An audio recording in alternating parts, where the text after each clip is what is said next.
Ռուսաստանը ցանկանում է համաձայնության գալ Ուկրաինայի հետ, սակայն այժմ դա իրավաբանորեն անհնար է, հայտարարել է Պուտինը Ղրղզստան այցի արդյունքներով ասուլիսի ժամանակ։ Նա ասել է, որ ռազմական գործողությունները կդադարեն, երբ Ուկրաինայի զորքերը հեռանան զբաղեցրած դիրքերից։ Ինչ վերաբերում է Թրամփի պլանին, այն կարող է դրվել ապագա պայմանավորվածությունների հիմքում։ 2026 թվականի հունվարի 1-ից Ռուսաստանը կստանձնի ՀԱՊԿ-ի նախագահությունը։ Այս մասին Բիշկեկում ՀԱՊԿ-ի գագաթնաժողովում հայտարարել է Պուտինը, հավելելով, որ Մոսկվան կշարունակի ամրապնդել կազմակերպության պաշտպանական ներուժը։ Նա առաջարկել է ՀԱՊԿ ուժերը զինել ժամանակակից ռուսական զենքերով։ Դրանք ապացուցել են իրենց արդյունավետությունը մարտական գործողությունների ժամանակ, ասել է Ռուսաստանի նախագահը։ Ռուսաստանում Ղրիմի կամրջի պայթյունի գործով 8 մեղադրյալ, այդ թվում 3 հայ դատապարտվել է ՑՄԱ ազատազրկման։ 3 հայերն են եղբայրներ Արտեմ եւ Գեորգի Ազատյանները եւ Արթուր Թերջանյանը։ Պայթյունի համար մեղադրվում է 13 անձ՝ Ռուսաստանի, Հայաստանի եւ Ուկրաինայի քաղաքացիներ։ Պայթյունը տեղի էր ունեցել 2022 թվականի հոկտեմբերի 8-ի վաղ առավոտյան կամրջող անցնող բեռնատարի մոտ։ Զոհվել էր 5 մարդ, այդ թվում պայթեցված բեռնատարի վարորդը։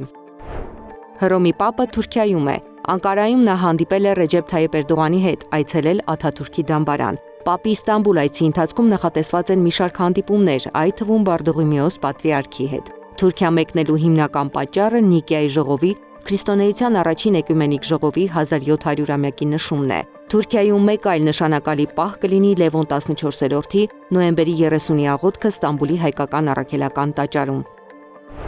Մակրոնը հայտարարել է Ֆրանսիայում կամավոր զինծառայության ներդրման մասին։ Մենք չենք կարող վերադառնալ զորակոչին, բայց մեզ անհրաժեշտ է, որ ազգը մոբիլիզացվի մեր սեփական պաշտպանության համար, ասել է նա։